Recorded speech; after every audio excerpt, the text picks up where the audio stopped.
Boa tarde a todos. Jesus nos abençoe. Hoje faremos algumas considerações sobre um subitem que está no capítulo, no livro 1 do Livro dos Espíritos. A parte que trata das causas primárias, né? E onde Kardec vai abordar toda esta questão sobre Deus, enfim, sobre a matéria. No livro 2, ele vai tratar das questões do mundo espiritual, né? É o maior dos livros, inclusive, onde ele vai falar sobre o espírito, a dinâmica do mundo espiritual, retorno ao mundo corporal, depois retorno ao mundo espiritual, né, que são as reencarnações e as desencarnações, as missões dos espíritos, né, a simpatia entre os espíritos, enfim, todas aquelas questões que Kardec trata nesta parte. No livro 3, as leis morais da vida, e no livro 4, ele vai falar sobre esperanças e consolações, mais especificamente tratando sobre arrependimento, né, sobre o que se sucede nessa vida futura, né, enfim. Então, o nosso tema é o tema bem mesmo inicial, e Kardec não poderia começar o Livro dos Espíritos, que é, por assim dizer, o livro síntese do pensamento espírita, né? Ele é lançado, é a primeira obra, por assim dizer, formalmente lançada pelo Espiritismo, em abril de 1857, portanto ali em meados do século XIX, e ele não poderia abrir com outro tema que não fosse Deus. Não tem um outro tema, não existe outro tema. Não há outro tema. Esse tem que ser o tema, né? Então a primeira questão é: que é Deus? E aí todos eu digo assim, os que são mais ligados à doutrina espírita, né? Muitos aqui podem não ser espíritas, né? Nem nunca ter ouvido esta conceituação. E aí Kardec faz essa indagação aos espíritos, né? Essa obra é uma obra, ela é toda estruturada, toda pensada em perguntas e respostas. Então há uma espécie assim, a técnica usada, né? O método usado, a técnica é da problematização. Você apresenta um problema, que é, em geral, aquilo que todos têm por indagações, e os espíritos vão respondendo, né, essas questões todas, são mais de 1000 questões, e então nós vamos compreendendo, captando aquilo que os espíritos transmitem, e que são, por assim dizer, as dúvidas humanas. As dúvidas humanas. Mas isso não significa dizer que são todas as dúvidas possíveis. Mas no nível humano, aquilo que é mais essencial, significativo, para que o indivíduo compreenda a vida, o viver, para que o indivíduo possa conhecer a si mesmo na sua essência, para que ele possa se relacionar com os fatos da vida, desta vida, os fatos das vidas anteriores, porque é muito comum se dizer, né? Não, mas o passado você não muda. Sim, isso é verdade. Do ponto de vista fático, você não muda. O fato praticado, não tem como você mudar um fato praticado, né? Aquilo que foi vivido, você não tem como mudar. Mas os efeitos dele no seu psiquismo, isso você pode mudar, né? Então, o fato que produz está lá atrás, mas os efeitos agora, isso você pode mudar a partir da ressignificação de tudo isso, né? Então, temos sim condições de alterar muita coisa. E o futuro, não precisa nem dizer, é aquilo que virá e que nós, a partir das decisões de agora, vamos projetar. Então Deus vem a ser, esta primeira questão, que é Deus, os espíritos respondem, inteligência suprema, causa primária de todas as coisas, né? Mas aí não está tudo sobre Deus. Aí está o que é possível de se compreender, né? Aquilo que responde às questões de agora. Mas o espírito, na sua trajetória evolutiva, ele passará a ter outras tantas questões, porque hoje nós temos um psiquismo muito estruturado numa base instintiva, né? O nosso pensamento é um pensamento muito ligado a uma dimensão daquilo que são as nossas referências, aquilo que estabelece determinados nortes, e na maioria desses nortes são nortes mais ligados ao que é objetivo, concreto, aquilo que pode ser visto, avaliado, pesado, medido. É por aí que nós nos deslocamos. Essa é a nossa base. A mente nossa é uma mente montada, pensada, estruturada. Ela vai sofrer os seus processos de evolução, claro. As nossas questões de hoje não serão as questões quando estivermos nas etapas dos mundos felizes. Lá serão outras questões.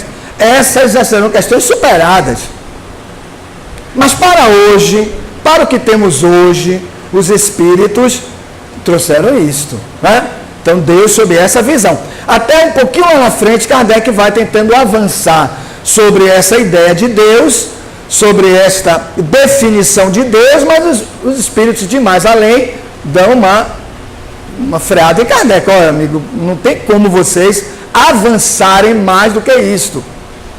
Porque a vocês falta o sentido.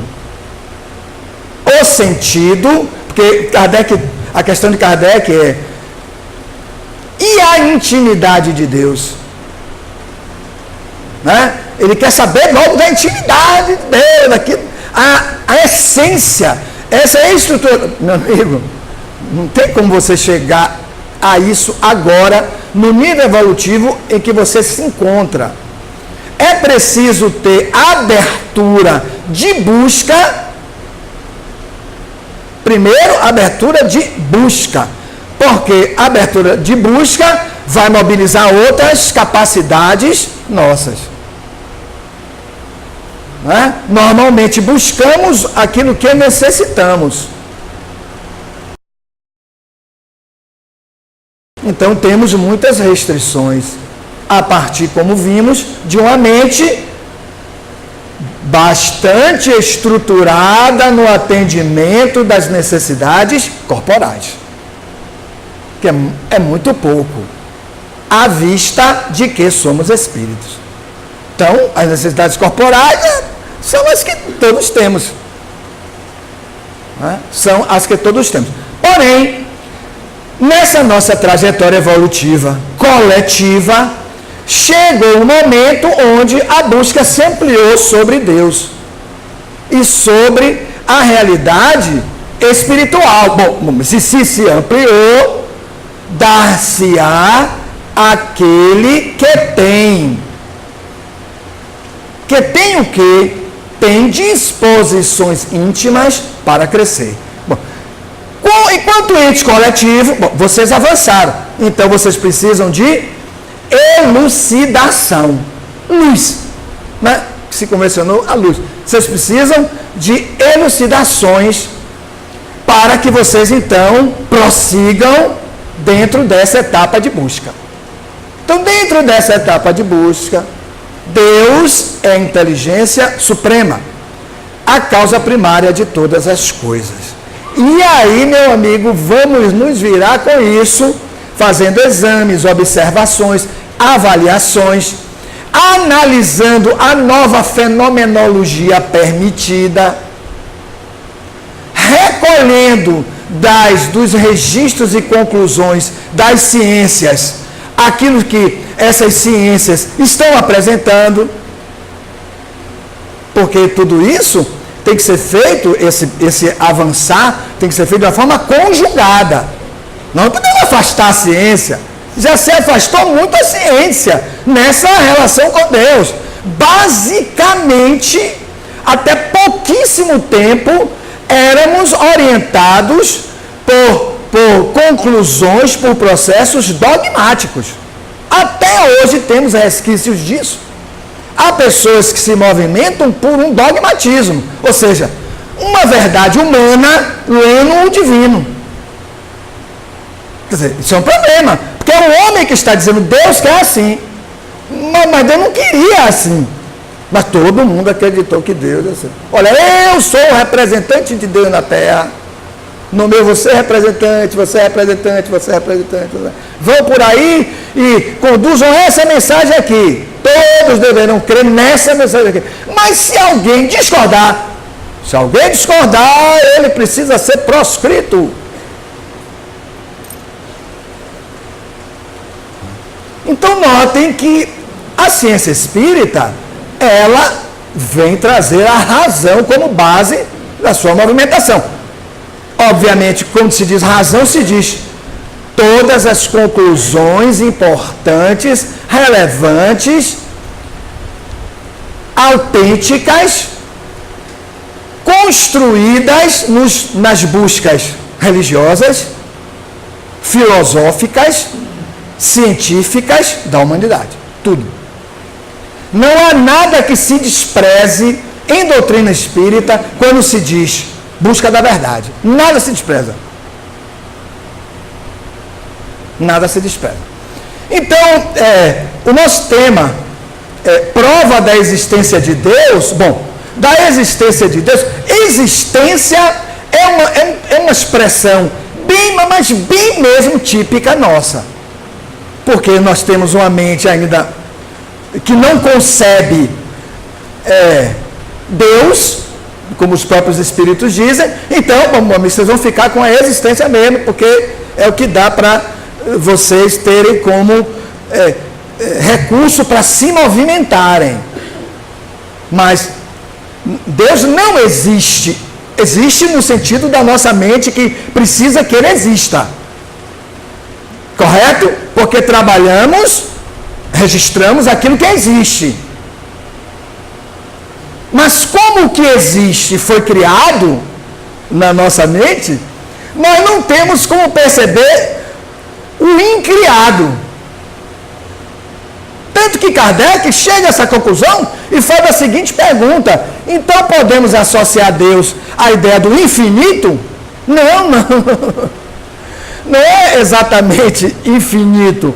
Infinito é uma concepção de vocês, que nem vocês mesmos se entendem sobre isso. Né? Nem vocês mesmos se entendem sobre isso. Vocês estão ouvindo aí atrás? Então, né? Ah, tá. É porque diminuiu um pouco, não foi? Tá.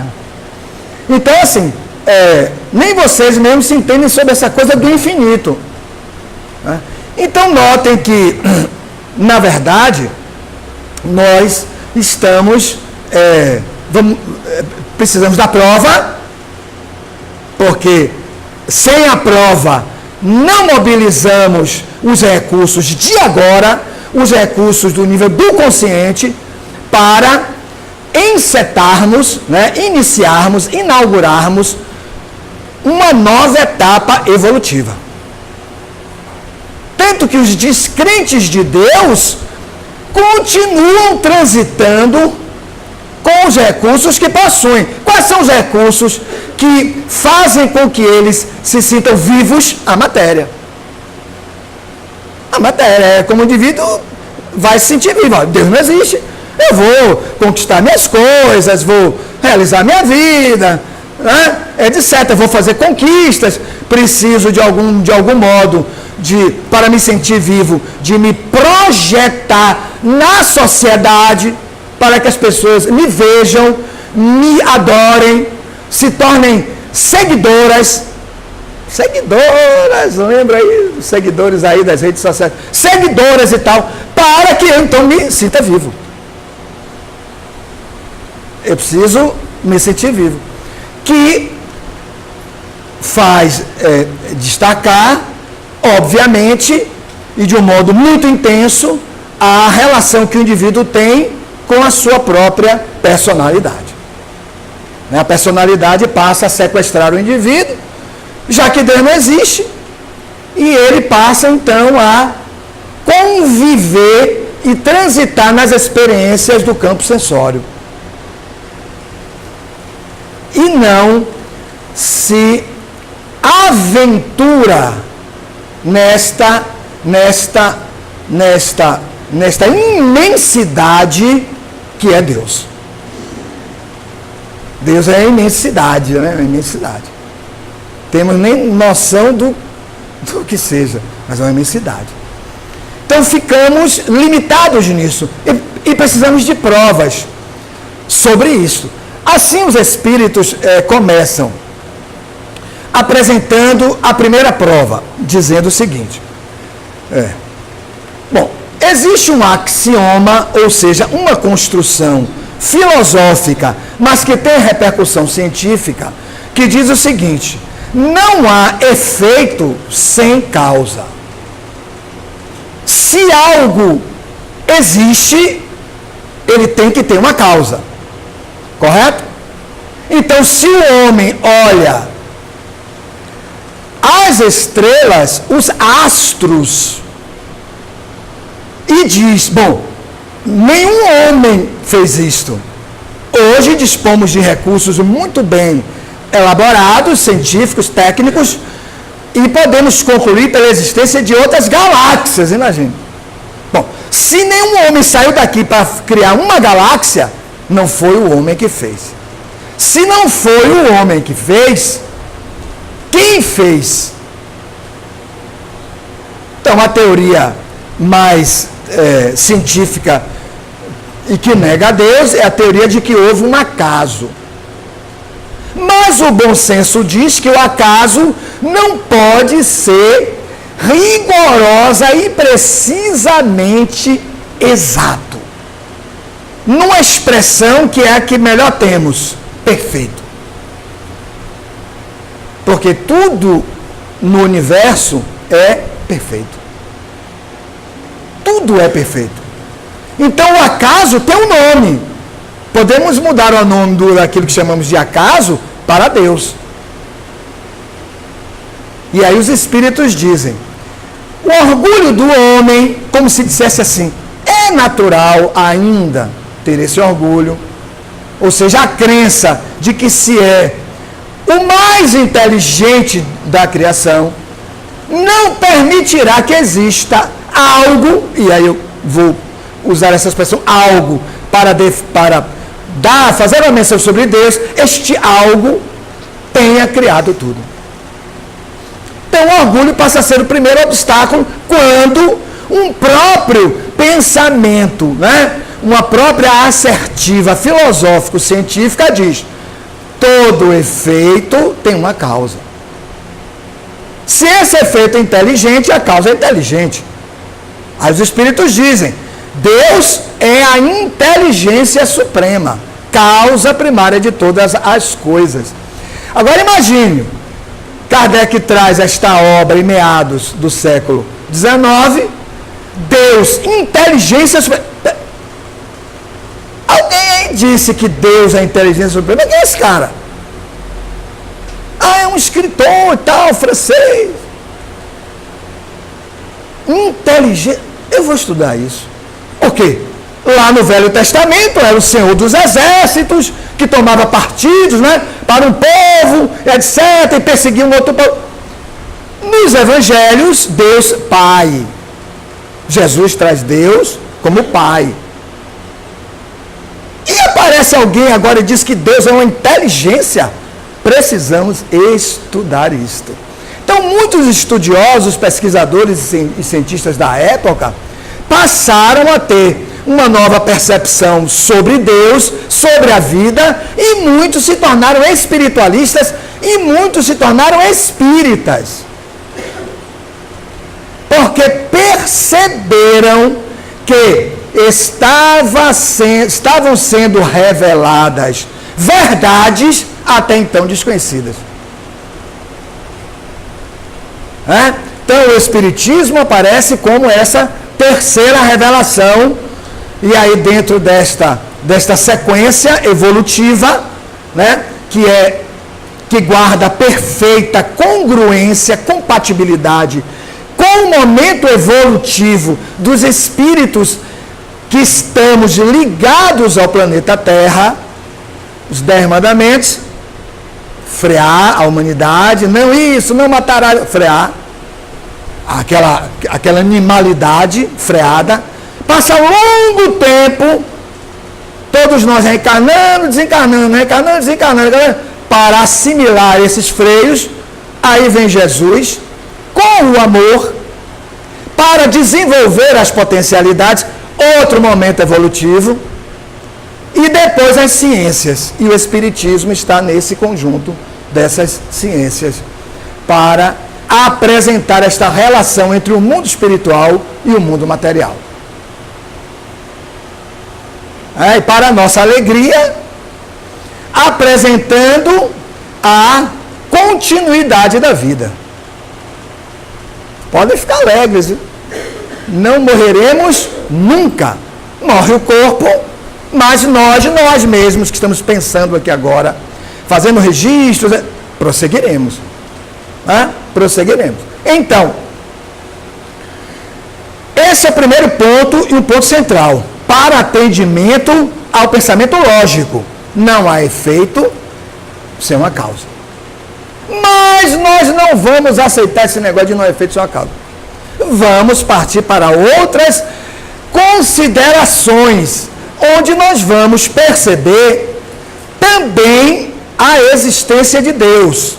A palavra existência já está mais ou menos explicada aí, né? Porque estamos usando a existência de Deus para atender a essas nossas necessidades das mentes ainda limitadas que nós temos. Então, a existência de Deus. A primeira, ou a segunda, né? E aí, partindo das nossas próprias vivências, das nossas próprias experiências, nós vamos perceber uma espécie de intuição de que Deus existe. Há uma intuição. Pense, vocês têm 5 segundos. Já perceberam isso? Que há uma intuição que Deus existe. Há uma intuição. É como se em alguns essa intuição é mais consistente, em outros essa intuição é mais vaga. Mas ela existe. Essa intuição existe. Lembram que Jesus conta para ele tentar explicar Deus, né? E aí ele traz Deus para dentro de nós, ampliando aquela ideia do Velho Testamento, que Deus estava fora de nós. Lembram disso? Deus transcendente, tanto que orávamos muito para fora. Ele traz um Deus dentro de nós. Respondendo a Pedro, ele diz: Pedro pergunta: onde está o reino dos céus? O reino dos céus está dentro de vós. Então Deus em nós. Então ele tentando explicar o reino, ele conta uma historinha assim. Um pai tinha 2 filhos e o filho mais novo diz: pai, dá minha parte na herança. O pai dá. O espírito iniciando o seu processo de individuação. O espírito tomando consciência de que precisa estabelecer e conquistar, né, por assim dizer, ou manifestar a sua individualidade. Impregnar a vida do que ele é. De quem ele é. Vamos usar essa expressão. Então eu pego minha parte na herança. A minha parte em Deus. E fiz o quê? Fui embora. Reuniu todas as coisas, aquela historinha que Jesus conta, né? Que é um trabalho difícil. Pense num trabalho difícil. É você explicar o que é o reino dos céus. Porque é você explicar, notem, uma imensidade em cada um. Todos nós aqui, como todos na criação, somos portadores de um reino. Pense nisso. Pense se é fácil ter essa noção. E aí ele contou várias historinhas para explicar isso, que são aquelas parábolas. Então, na verdade, nessa especificamente, que tem a ver um pouco com o nosso tema, aí ele diz, então, o mais novo tomou tudo e foi para uma cidade muito distante. Quando o espírito vai entrando nas encarnações, ele vai primeiro estabelecendo a consciência instintiva, sensória, etc, que são as várias etapas. Mas nisso ele termina, por assim dizer, na sua busca, se afastando de Deus. Ele termina se afastando. É isso que Jesus está querendo dizer nessa historinha. Ele está explicando. O indivíduo tomou coisas e amou as coisas. Como nós ainda amamos coisas. Amamos de brigar, de ficar inimigo, de fazer guerras. Uma nação invadir a outra para tomar recursos minerais, invadir mesmo, tomar e acabar mesmo, matar pessoas e tudo. Então ele vai narrando isso. Mas lá na frente, ele dissipou todas as coisas, gastou tudo. E então, naquela terra distante, sobreveio uma grande fome. Olha, esta fome que ele traz no sentido material, é uma fome no sentido espiritual. Como ficamos muito distante de Deus, no caso, o nosso pensamento do hoje, as nossas decisões de agora, a nossa manifestação da personalidade de hoje, quando estamos na encarnação, né, ainda muito voltadas para os nossos próprios processos, isso cria uma distância. Isso cria uma separação, uma distância. Mas notem, essa separação é ilusória. Ela, de fato, ela não existe. Lembram da expressão de Paulo de Tarso, em Atos 17? Paulo diz o quê? Em Deus estamos. Não há como estar fora de Deus. Tudo é Deus. Deus somos. Sim, Deus estamos, Deus somos, diz Paulo. Deus somos. Aí Jesus traz o reino de Deus dentro de cada um. Deus somos. Em Deus nos movemos. Ou seja, nunca estaremos fora de Deus. Deus sempre com os seus provimentos para nós, provendo o tempo inteiro. Por isso, Jesus chama Deus de Pai. O que o Pai faz? Os provimentos. E aí sobrevém essa grande fome, ele gastou tudo. Aí quem ele procura? Um concidadão. Ora, um concidadão é um igual a ele. O indivíduo disse, meu amigo, eu não posso fazer muita coisa por você não. Vá tomar conta dos meus porcos e comer com eles. É o que eu posso fazer por você. Mas o indivíduo está errado? Não, é o que ele podia fazer. Porque nós guardamos a perfeita simetria evolutiva. Todos os espíritos. Eu não tenho como lhe nutrir. É isso na historinha que Jesus está querendo dizer. Aí o indivíduo vai, toma conta dos porcos, fica pensando, mas eu estou muito mal alimentado, isso aqui não resolve o meu problema. E então ele se lembra, na casa do meu pai, o servo mais simples era muito bem alimentado. Aí chega a conclusão, pai, pequei contra ti, pequei contra Deus, já não sou mais digno de ser chamado teu filho. Olha a historinha. Não vamos avançar nela, né? Vamos ficar só aí. Porque o que interessa para a gente é esta memória de Deus, de onde nascemos. Esta memória de Deus, de onde nascemos.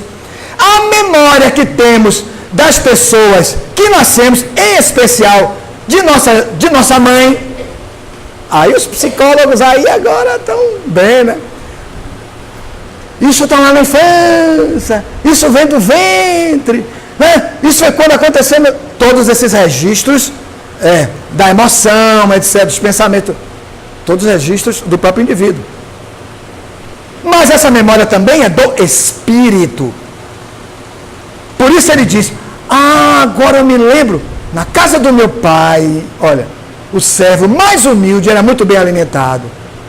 A este sentimento, memória, nós vamos dar o nome de religiosidade. A religiosidade é este sentimento inato de que Deus é o provedor de tudo. O mais materialista dos seres, diante de uma dificuldade insuperável do ponto de vista material, ele dirá, meu Deus, mas você não pode dizer meu Deus, você é materialista. Mas você pode dizer meu Deus. Eu não posso dizer meu Deus, porque eu sou materialista. Mas ele está contido na matéria, ele está contido, está prisioneiro da matéria. Mas ele sabe. Notem a diferença. Você não ensina isso a alguém. Você ativa até isso a alguém. Ativa. Mas você não ensina. Os fatos da vida ativam. Há pessoas, espíritos, que precisam de encarnações, onde terão uma série de limitações que farão com que ele conclua e busque reativar este sentimento. Joana de Ângeles, no finalzinho do livro Triunfo Pessoal, ela tem um capítulo, acho que é o último capítulo até, que ela fala, olha o tema, reintegração na religiosidade. Significa dizer, o que é reintegrar é você voltar a ter aquilo. É você voltar a um contato que foi extinto. E é isto que se dá nessa nossa trajetória evolutiva. Todos temos o direito das dúvidas, das contestações, das impugnações. Mas vinge em nós, na base do nosso psiquismo, essa intuição. Ela é a medida da nossa segurança. Sabe? Casamos, filhos, trabalho, tudo. Mas a casa do nosso pai, da nossa mãe, como a gente sabe que as coisas ficaram... Vou dar uma visitadazinha na casa do pai, da mãe. Tem gente de 30 anos que dorme entre os pais e a mãe, né? Voltando lá para os 2 anos de idade e tal. Nada de errado, né? Mas enfim. Então, dentro desse processo, há esta intuição, esta certeza do provimento. Além disso, nós temos a ordem. A ordem é algo que vem sendo captado, percebido, já de longo tempo, pelos pensadores da humanidade. Hoje, vindo montar esse trabalho, eu me recordava que São Tomás de Aquino, olha onde nós estamos, São Tomás de Aquino, nós estamos falando do ano de 1225.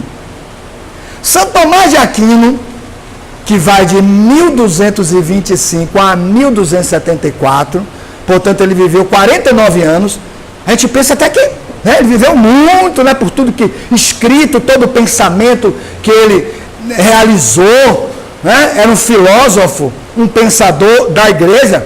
Então, nós ficávamos, eu quando tinha assim, São Tomás de Aquino, eu sempre pensava que alguém muito velho, 49 anos ele morreu. Mas achávamos que era muita coisa, porque ele era muito profundo.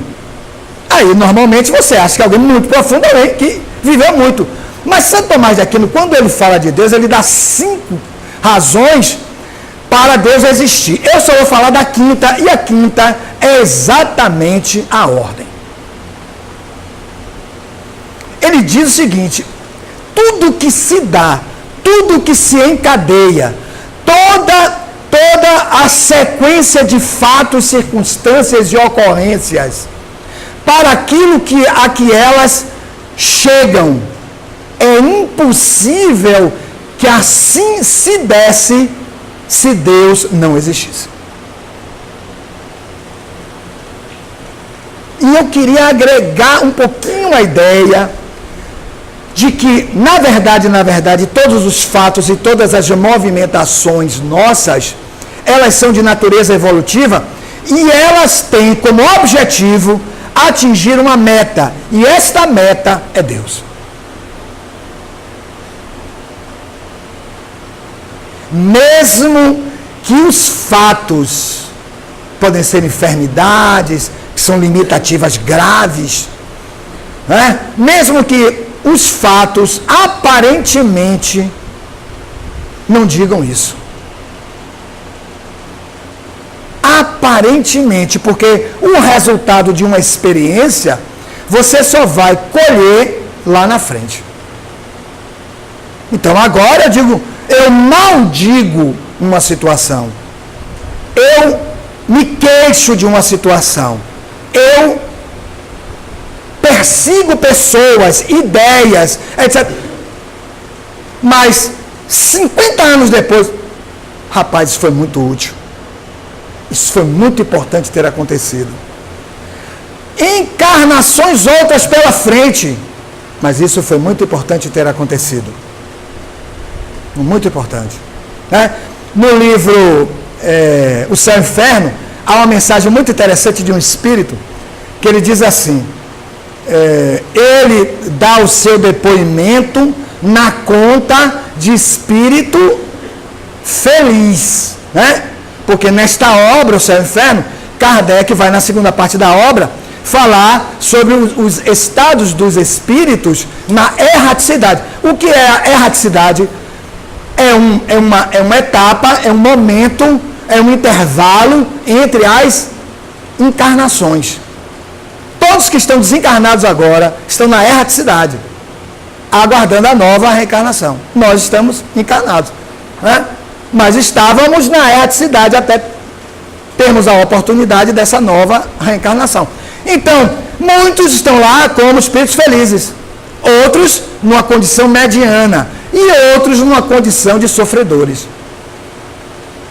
Em um dos depoimentos, um espírito diz assim: hoje eu agradeço muito a todos aqueles que me perseguiram, todos aqueles que me fizeram mal durante a encarnação, porque eu soube suportar com resignação e hoje eu estou colhendo este bem-estar espiritual de que eu gozo. Ninguém aqui quer ser perseguido, né? Mas se for, lembra do sermão da montanha? Bem-aventurados os que são perseguidos por causa da justiça. Justiça que cometem.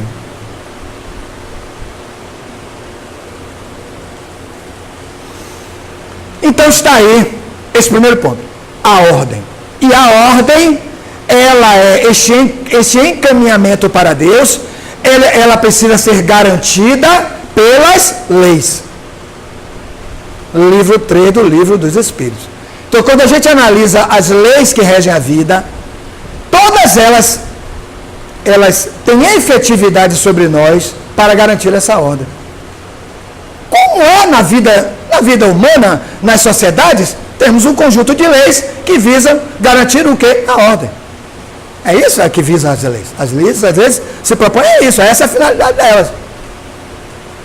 Na nossa bandeira temos ordem e progresso. Né? Então, visa isso.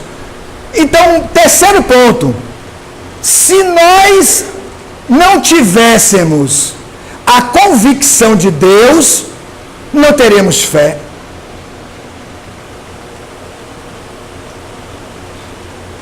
Não teremos fé. Nós temos fé. Há um conceito de fé no Evangelho segundo o Espiritismo, capítulo 19, o Espírito diz assim. Ele não diz o nome, mas se apresenta como espírito protetor. Ele diz assim: fé é o sentimento inato da nossa destinação futura, ou seja, a futuro, para além da matéria. Nesse mesmo parágrafo, ele dá ponto de segmento e diz: é a consciência, ó como ele já muda. Primeiro é o sentimento, ou seja, algo inato. Depois ele diz, é a consciência de que temos intimamente faculdades que aguardam serem desenvolvidas pela nossa aplicação nesse desenvolvimento. Ou seja, não estamos acabados, prontos. Precisamos nos movimentar. Quando uma faculdade do Espírito se amplia, mais o Espírito capta a verdade. Lembram de Jesus abrindo o sermão? Felizes os pobres, os desapegados. Desapegados pelo Espírito que já identifica o que são e agem como Espírito, porque deles é o reino dos céus. Então, em Espírito, percebendo a sua realidade de Espírito, desenvolvendo as faculdades do Espírito, captamos a verdade. E a verdade é Deus. Captamos Deus. As limitações da nossa captação de Deus são limitações decorrentes do nosso não processo de espiritualização. Ou um processo de espiritualização viciado, normalmente pelas trocas e tal com Deus. E tal. Há uma viciação no processo. Então o processo não se torna legítimo, puro, né? Se você se movimentar dentro do sermão, você vai achar um outro fragmento que Jesus diz assim, felizes, e ele segue dizendo quem são os felizes. Felizes, né, bem-aventurados, os puros de coração, porque estes verão a Deus. Notem, se você purifica as forças do Espírito, inteligência, sentimento, vontade e fé, se você vai purificando essas forças, você vai se distanciando dos processos materiais, das influenciações da matéria, e vai se apartando dela, e em espírito, você vai se apropriando de Deus. Por isso é um processo evolutivo. Por isso são muitas etapas do desenvolvimento desta consciência.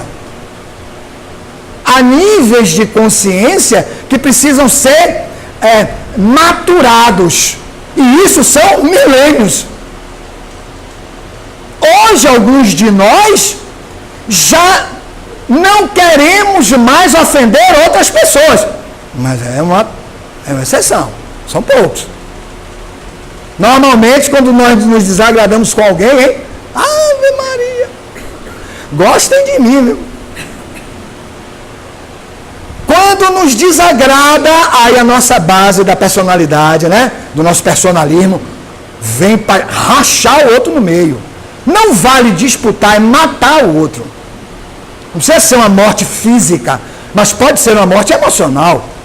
Eu posso lhe perseguir a tal ponto que você termina a encarnação com frangalhos emocionais. Eu posso lhe conduzir a humilhações que você vá ao suicídio. Eu não matei ninguém, meu Deus, ele que você matou. Você sabe disso, estou vendo.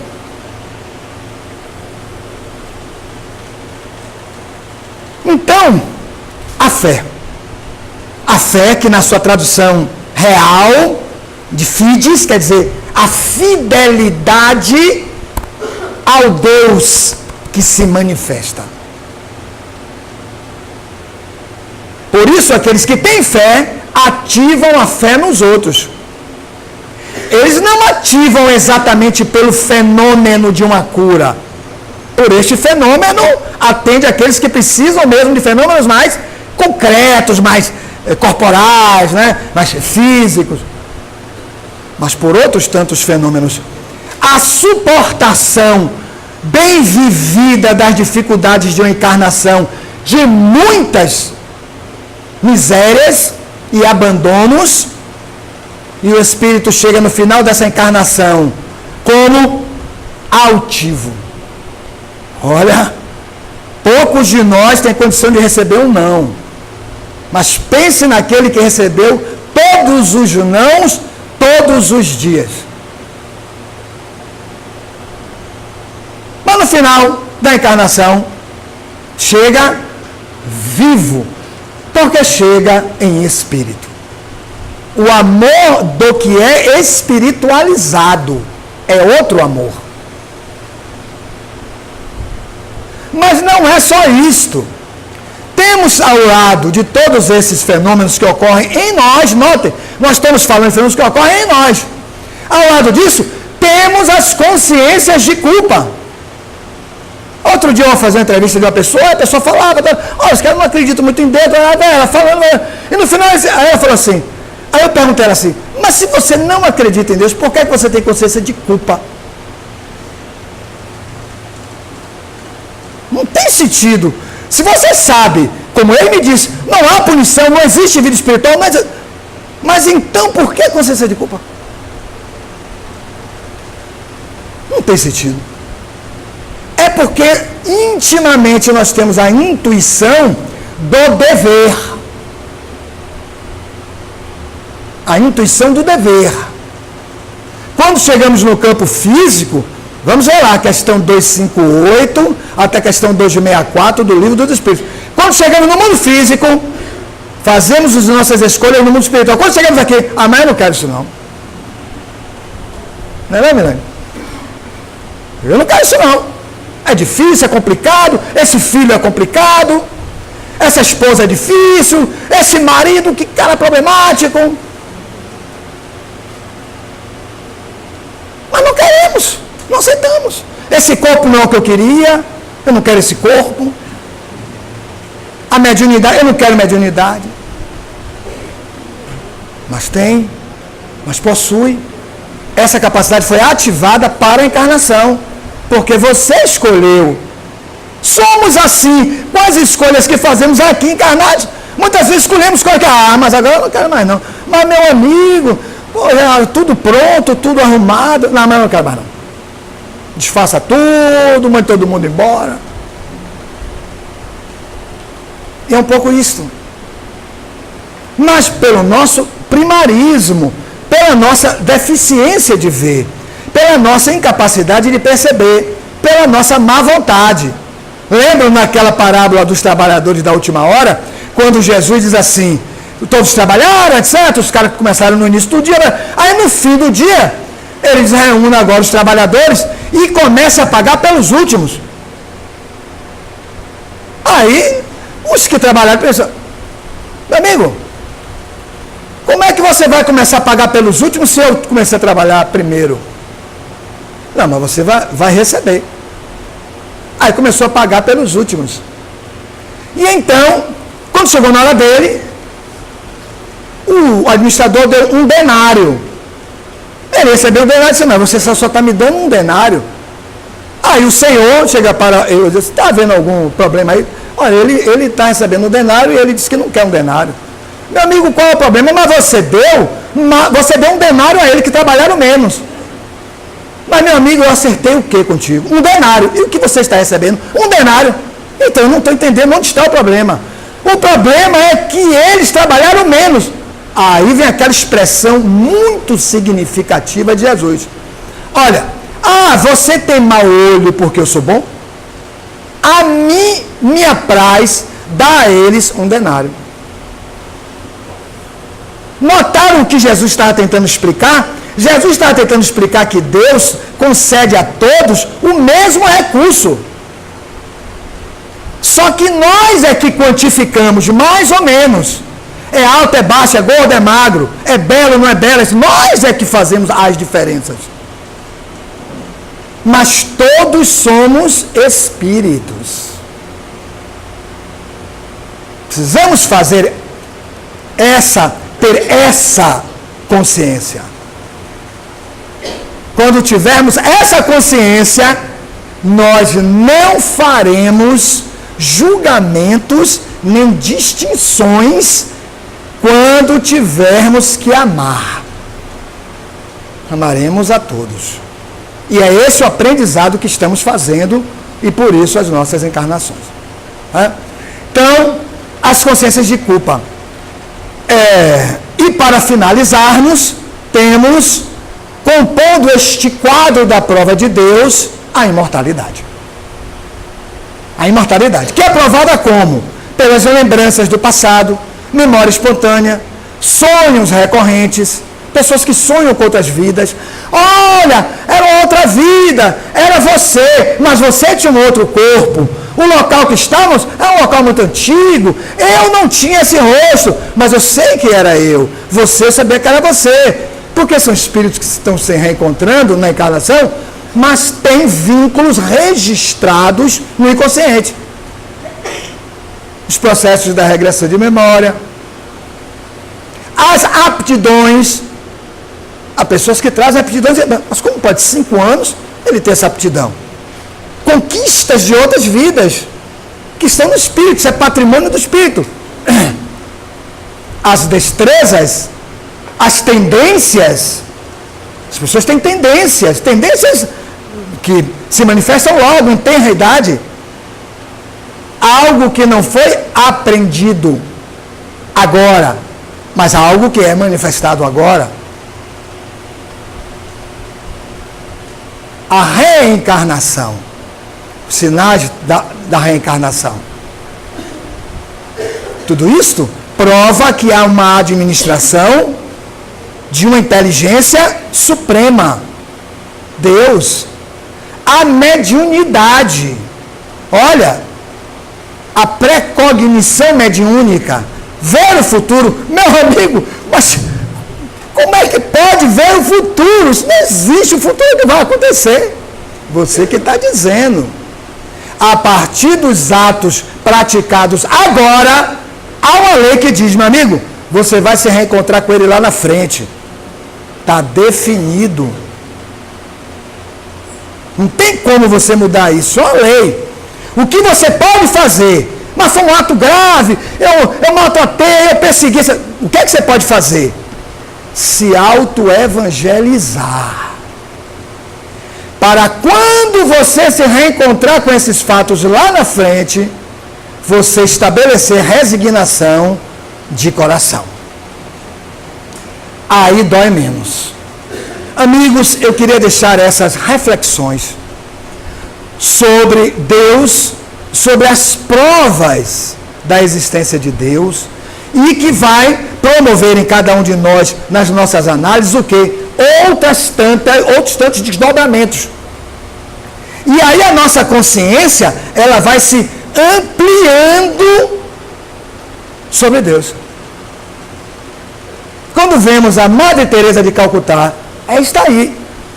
É aquela que já se elevou acima da matéria e vê, observa, nota, registra e decide em espírito. Muitos de nós, ou a maioria, decide com a matéria. É perigoso, não devemos fazer. Olha, isso é perigoso, não vou fazer, vou ter uma perda. As perdas. Mas em espírito, não há perdas. Muita paz.